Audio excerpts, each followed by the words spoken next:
আচ্ছা, আজকে আমরা দেখব যে টাইপ ফোর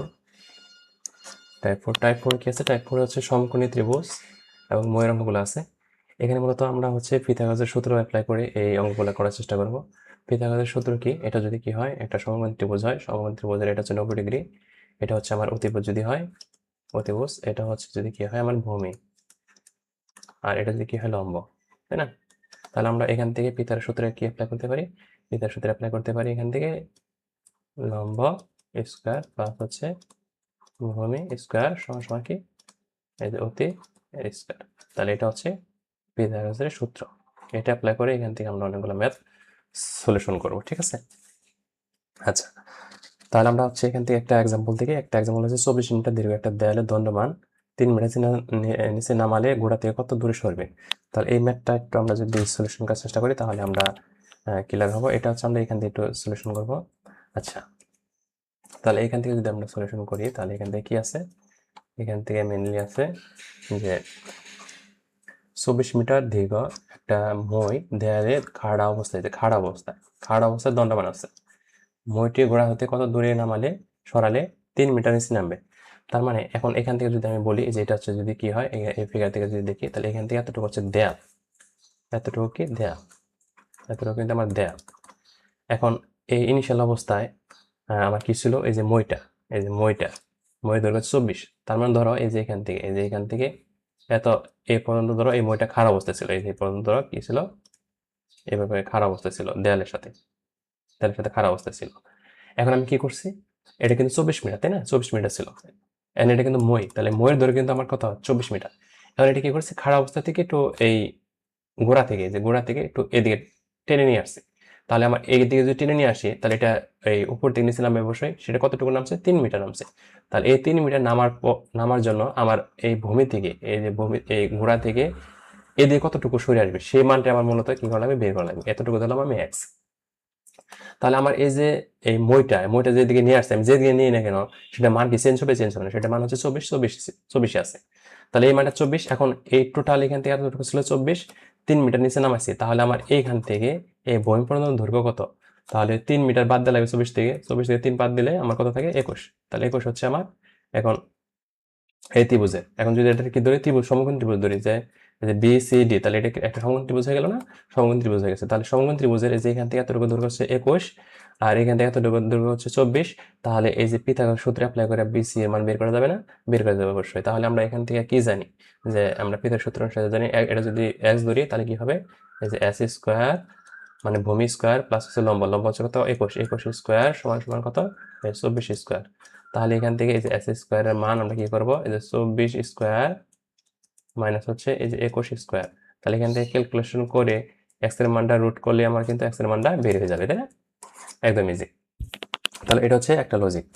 এখন আরেকটা লজিক দেখি আমি। আচ্ছা, আরেকটা লজিক দেখার চেষ্টা করি। আচ্ছা, এই যে তাহলে এখান থেকে ধরো এই যে আরেকটা এক্সাম্পল 24। তাহলে এখান থেকে কি বলা হয়েছে, যে একটা মই একটা রাস্তার উপরে স্থাপন করা হলো, যেন যে স্থাপন করা হলো যে উহার আস্থার সাথে 60 ডিগ্রি কোণ করে 20 মিটার উপরে এর মাথা কোনো দেয়ালের একটা বিন্দুকে স্পর্শ করে।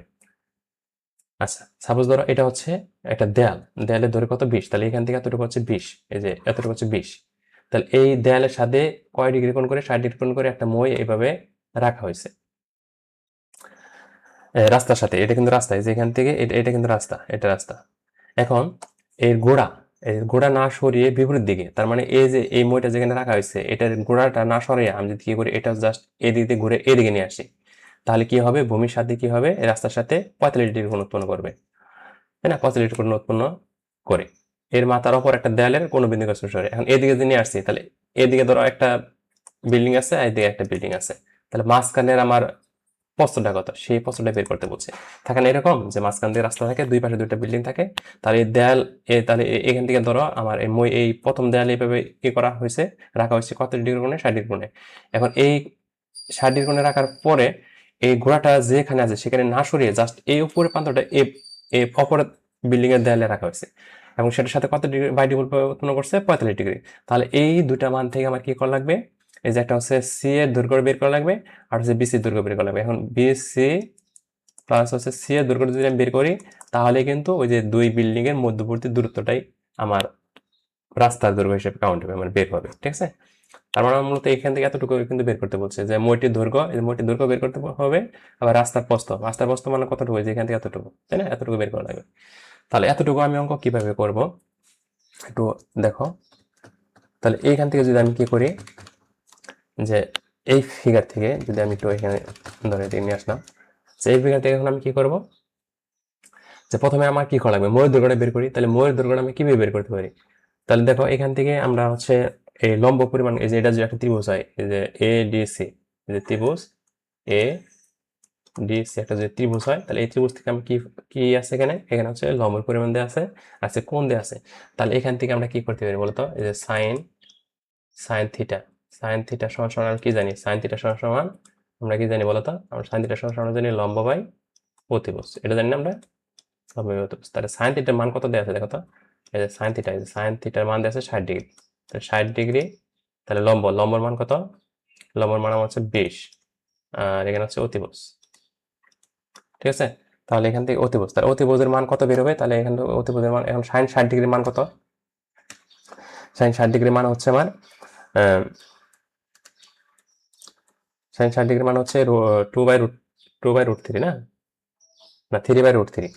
সাইন 60 ডিগ্রির মান হচ্ছে, সাইন 60 ডিগ্রির মান হচ্ছে √3/2, এটা হচ্ছে সাইন 60 ডিগ্রির মান। তাহলে এখান থেকে আমরা কি পারি, যে 20 তো এখানে আছে আর এখানে অতিভুজ, তাহলে কিন্তু আমরা অতিভুজের মানটা কিভাবে বের করব, তাহলে অতিভুজের মান হবে এই যে অতিভুজ, তাহলে অতিভুজের মান হবে এই যে 20 ইন্টু হচ্ছে 2 বাই হচ্ছে কত, √3। তাহলে এখান থেকে ক্যালকুলেশন করলে আমার দাঁড়াবে কত, এই যে 23 ক্যালকুলেটর চাপ দাও 0 এত, তাহলে এত কি মিটার, তাহলে এতটুকু মিটার বের হবে। তাহলে এতটুকু কিন্তু আমার অতিভুজ। এখন এই বলতো এই অতিভুজ কার মান, এই অতিভুজ হচ্ছে ময়ের মান, ময়ের দৈর্ঘ্যের মান, এই যে ময়ের দৈর্ঘ্য, তাই না, এতটুকু হচ্ছে ময়ের দৈর্ঘ্য। তাহলে এখান থেকে কিন্তু আমরা হচ্ছে ময়ের দৈর্ঘ্যটা পেয়ে গেছি।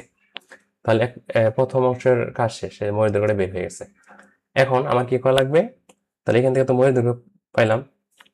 এখন এখান থেকে যদি আমি কি করি, এখন এখান থেকে যদি আমি হচ্ছে ময়ের দৈর্ঘ্য বের করার পরে, এখন আমার টার্গেট হচ্ছে এই যে রাস্তার দৈর্ঘ্য বের করা। তাহলে রাস্তার দৈর্ঘ্য, তাহলে এখান থেকে ময়ের দৈর্ঘ্য যদি কি হয় 23.09 হয়, তাহলে এতটুকু হচ্ছে এই যে 23.09, এতটুকু যদি এখান থেকে 23.09 হয়, তাহলে অবশ্যই এটা হচ্ছে হবে কি 23 থেকে 23.09 এতটুকু হবে, তাই না।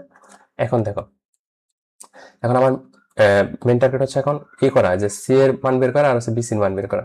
তাহলে সি এর মান কিভাবে বের করবো, এখন দেখো এই যে এখান থেকে ভূমির সাথে কার সম্পর্ক, আমার লম্ব আছে অতিভুজ আছে, এখন ভূমির মান বের করা লাগবে না।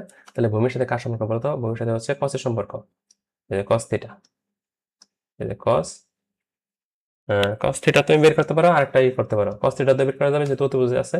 আর চাইলে তুমি হচ্ছে ট্যান থিটা বের করতে পারো। ট্যান থিটা কার সাথে সম্পর্ক, ট্যান থিটা হচ্ছে লম্ব বাই ভূমি, এই যে লম্ব বাই হচ্ছে ভূমি, তাই না, ভূমি। তাহলে ট্যান কত ডিগ্রি, ট্যান হচ্ছে 60 ডিগ্রি।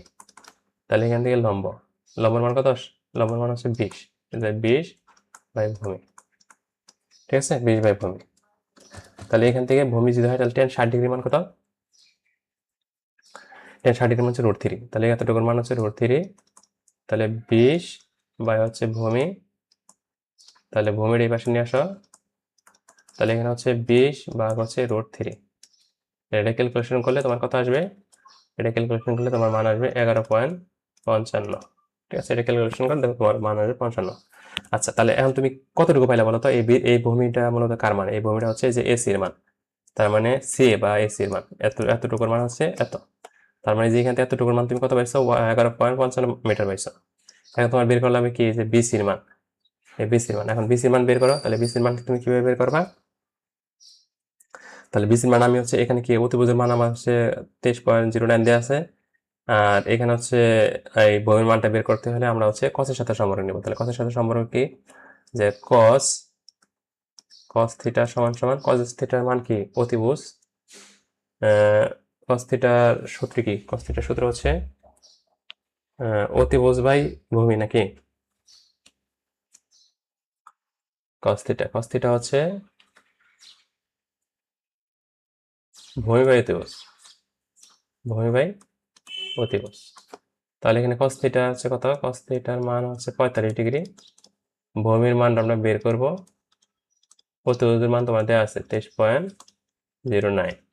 তাহলে cos 45 ডিগ্রি মান কত? cos 45 ডিগ্রি মান হচ্ছে 1/√2। তাহলে এখানে ভূমির মান কি হবে? তাহলে এখানে হচ্ছে 23.09। তাহলে ভূমিটা হবে এখানে হচ্ছে যে 23.09 ভাগ হচ্ছে √2। তাহলে এটা ক্যালকুলেশন করলে তোমার কত দাঁড়াবে? এটা ক্যালকুলেশন করলে তোমার দাঁড়াবে 16.33। তাহলে এত মিটার। তাহলে এই ভূমিটা কি? এই ভূমিটা হচ্ছে বিসি। তাহলে দেখো তোমার টার্গেট কি ছিল? বিসি প্লাস সিএ, এই দুটো যোগ করা। তাহলে এখন তোমার হচ্ছে যে বিসির মান, এখানে বিসির মান হচ্ছে 16.33 বসাও, আর সি এর মান হচ্ছে 11 পয়েন্ট এত বসাও। তাহলে কিন্তু তোমার মোট রেজাল্ট চলে আসবে এতটুকু। ঠিক আছে, এটা হচ্ছে তোমার অ্যান্সার।